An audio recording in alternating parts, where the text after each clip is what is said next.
Hi guys! How are you? Para nossa classe today, nós vamos assistir a nossa story da Unit 4. E para isso, se você quiser, você pode acompanhar a gente com o seu little book, tá bom? Unit 4, Storybook Unit 4. Depois, nós vamos precisar do nosso book. So, let's see the story. So, this is Unit 4 story. Let's start a band. Vocês gostam de música? Yes? Vocês conseguem tocar algum instrumento musical? Olha só. These are Anne and Michael. And what's the dog's name?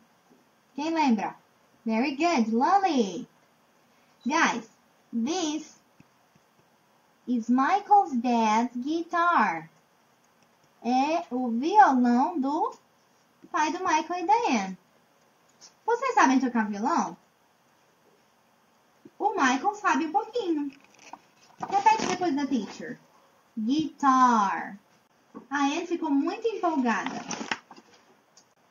Olha só o que a Anne foi procurar e encontrou. Her castanets. Castanets. Em português nós chamamos isso de castanholas. Já viu esse instrumento musical antes? Very nice, isn't it? Olha só a ideia da Anne. Let's start a band. O que vocês acham dessa ideia? O Michael consegue tocar guitar e a Anne consegue tocar castanet. Então, eles já podem fazer uma band, não podem? E por falar em band, você sabia como é que o som viaja? Como que ele funciona? Você fez a nossa aula de ontem? Do String Fun? Olha o da teacher aqui. Você sabe por que dá para ouvir lá no outro copo o que a pessoa está falando? É porque quando nós falamos no cup, no glass, o nosso som emite waves. Repete depois da teacher. Waves. Very good. Ondas. Waves. É assim que o som viaja. Ele faz o copo vibrar. And this vibration goes to the rope. Essa vibração continua na corda todinha até chegar no outro copo, que vibra também. Tudo isso por causa das waves, ok? E é isso que nós vamos fazer no nosso book today.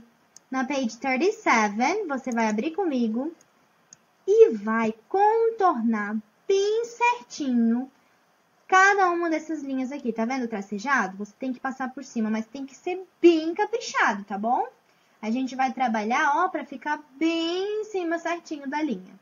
Primeiro você pode começar com o seu pencil. Depois pode usar diferentes color pencils. Pode ser de cores diferentes. Depois você pode passar até um crayon por cima. Tudo isso pra gente praticar bastante essa coordenação motora aí. Ok, guys? So, repeat after me again. Waves. Very good. One more time. Waves. Yes, great. O que são waves? Very good. São as ondas. E é assim que o som viaja por meio de ondas. Waves. Gostaram da nossa classe today? Tomorrow I have a surprise for you guys. Então, espero vocês amanhã com a nossa surpresa. Bye, bye. Kisses.